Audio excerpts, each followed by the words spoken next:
नमस्कार मित्रांनो, आपले हार्दिक स्वागत आहे आपल्या हक्काच्या चॅनलवर द डेली पल्सवर. मी सचिन संघवी. मित्रांनो, आजचा आपला विषय आहे दंगल कशा व का घडवल्या जातात. आजच्या व्हिडिओला तुम्ही माझी आत्मकथा समजू शकतात, कारण दंगल घडण्यापूर्वीचे व दंगली दरम्यान व त्यानंतरच्या प्रत्येक घटनांवर मी स्वतः अनुभव घेतलेला आहे. मित्रांनो, 2008च्या मध्येची गोष्ट आहे. माझ्या मामासोबत मी DI पाईपलाईनचा कॉन्ट्रॅक्टर होतो. धुळे महानगरपालिकामध्ये 3 ते 3.5 कोटी रुपयांचा DI पाईपलाईनचा कॉन्ट्रॅक्ट निघाला होता. आमचा लोएस्ट रेट होता, त्यामुळे तो आम्हालाच मिळणे कर्मप्राप्त होते. पुढे तो वर्क ऑर्डर पर्यंत राजकीय हस्तक्षेपामुळे जाऊ शकला नाही, पण आपला आजचा तो विषय नाही, म्हणून सध्या या विषयावर न बोलता सरळ आपण मुद्द्याकडे येऊयात. एक कॉन्ट्रॅक्टर म्हणून माझे सर्वच राजकीय नेते मंडळींशी चांगले संबंध असत. तर आज आपल्या मूळ विषयाचे 2 मुख्य पात्र आहेत. त्यांच्याशी सुद्धा माझे अगदी जिव्हाळ्याचे संबंध होते, पण आज नाही आहेत. त्याचे कारण तुम्हाला पुढे कळेलच. एक आहेत महेश भाऊ मिस्त्री व दुसरे आहेत साबीर शेठ भंगारवाले.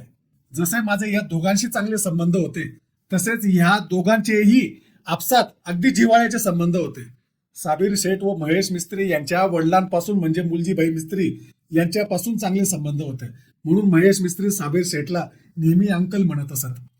व मी साबीर शेठ यांचे नामकरण दिलीप कुमार म्हणून केले होते, कारण मशाल सिनेमातील दिलीप कुमार यांचा तो टॅक्सी थांबवतानाचा आयकॉनिक सीन मध्ये दिलीप कुमार ए भाय जो उच्चारण करायचे, अगदी तसंच साबीर शेठ यांना कोणालाही हाक मारताना सवय होती.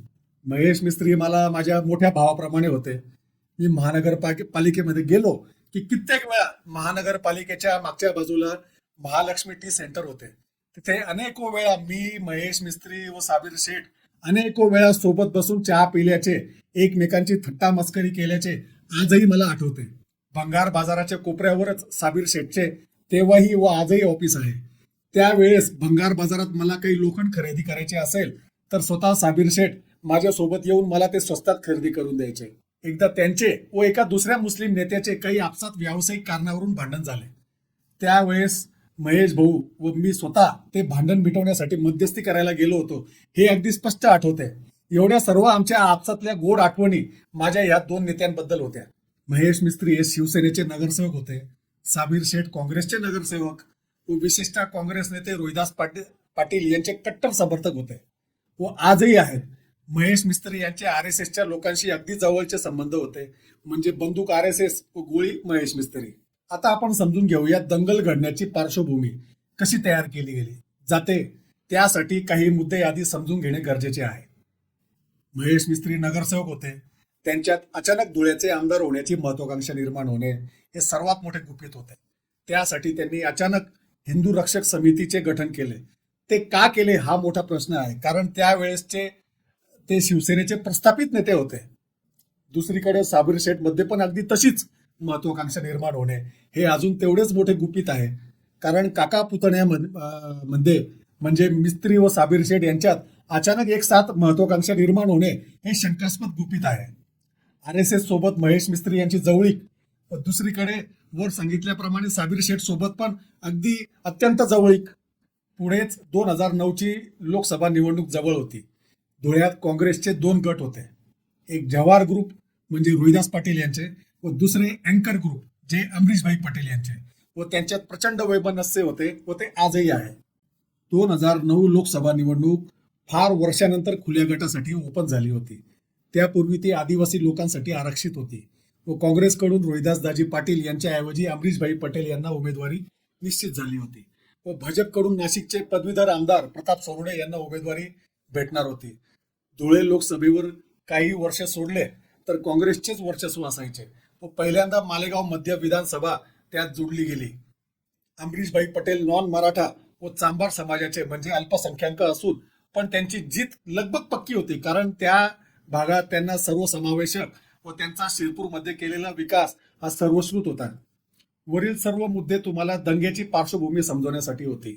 मग तो काळा दिवस येतो. सकाळी 11 वाजेच्या आसपास साबीर शेठ उमऱ्यावरून येतो व त्यांची भव्य मिरवणूक गुरुद्वारापासून ते त्यांच्या भंगार बाजारापर्यंत त्यांच्या समर्थकांकडून काढली जाते व नेमके त्याच दिवशी आग्रा रोड म्हणजे धुळ्यातील मुख्य बाजारपेठ भागात संध्याकाळी महेश मिस्त्री यांच्या हिंदू रक्षक समितीची सभा आयोजित झालेली असते. उमऱ्यावरून येणे म्हणजे काय कोणती लढाई जिंकून येणे नसते, पण दोघेही काका पुतणे एकाच दिवशी आपापली शक्ती प्रदर्शन करणार होते हे सर्व ठरवूनच प्लॅनिंग असते. भंगार बाजाराच्या चौकात मी स्वतः सुशील पेट्रोल पंपवर मी स्वतः माझ्या मोटरसायकलमध्ये पेट्रोल भरत उभा असतो. तिथे साबीर शेठला, ज्याला मी एक चांगला माणूस समजत होतो, तो तिथे जातीयवादी भडकाऊ भाषण करत होता. ऊपर से अल्लाह का हुकुमनामा आया है वगैरे वगैरे वगैरे, व त्याच्या समर्थकांना भडकवत होता. मग मला कळून चुकले, संध्याकाळची सभा व हे भडकाऊ भाषण मोठं प्लॅनिंग दिसतंय. तिथूनच मी गावात जाण्याऐवजी घरी परत, व नंतर बातमी आली. प्रभाकर थिएटर जवळ हिंदू रक्षक समितीचा बॅनर होता, तो साबीर शेठच्याच समर्थकांनी फाडला व महेश मिस्त्री यांचाच वॉर्ड मधील गजानन सोसायटीवर साबीर शेठच्या कार्यकर्त्यांनी गॅसच्या छोट्या छोट्या सिलेंडर फोडून हल्ला केला.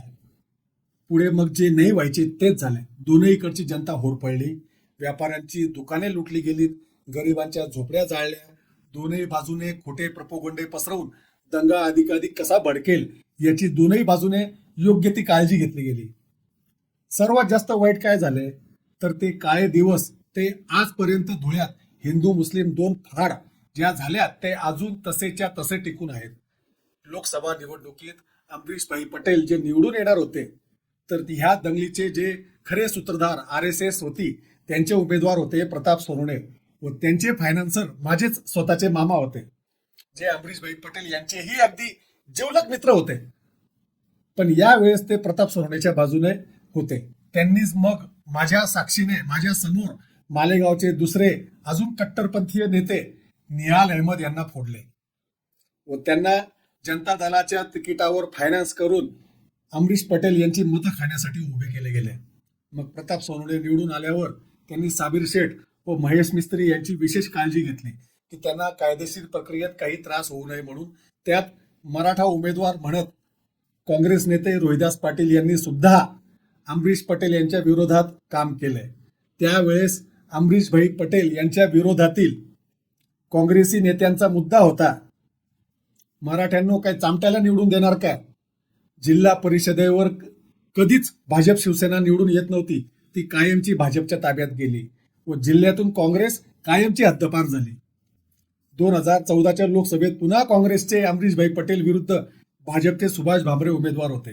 पुन्हा अमरीशभाई विरोधात काँग्रेसी नेत्यांनी मराठा कार्ड पुढे करत सुभाष भामरे यासाठी काम केले व आता खानदेशमधून काँग्रेस कायमची हद्दपार झाली. आता संपूर्ण अँकर ग्रुप भाजपमध्ये गेला, त्यामुळे उरली सुरली काँग्रेस पण संपली. त्यातला महेश मिस्त्री, राहुल गांधी यांनी जी भारत जोडो यात्रा काढली होती त्या यात्रेत सामील झाला.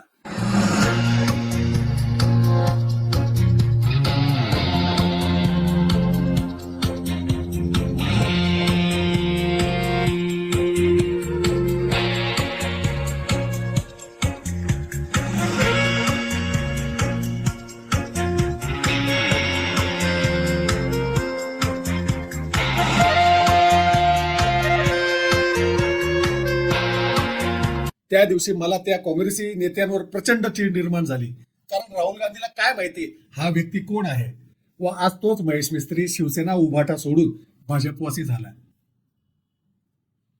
माझं दुःख हे आहे की ज्या जिल्ह्यात भाजपचा 1-2 नगरसेवकच्या वरती कधी निवडून येत नव्हता, तो कायमचा जातीयवाद्यांच्या ताब्यात गेला. माझ्या 2 अगदी जवळच्या लोकांना म्हणजे महेश भाऊ मिस्त्री व साबीर शेठ यांच्यातला जातीयवादी राक्षस मला बघायला मिळाल्यामुळे आज माझा मानवतेवरून विश्वास उडाला आहे. या असल्या स्वार्थी लोकांमुळे भारताचे, माझ्या जिल्ह्याचे सर्वनाश झाले व अजून पुढे होत राहणार. माझं बहुजनांना सांगणं आहे की राजकीय स्वार्थी लोक आपापल्या राजकीय पोळ्या भाजण्यासाठी कितीही सामाजिक द्वेष, धार्मिक द्वेष पसरवतील, त्याकडे साफ दुर्लक्ष करा. आपल्या भारताचा DNA धर्मांध किंवा जातीवादी बिलकुल नाही आहे. त्यात विद्वेष कालवून आपल्या मूळ मुद्द्यांना बगल दिला जात आहे. कोणताही दंगा बिना कोणत्याही उद्देश बिना घडत नसतो, हे लक्षात ठेवा.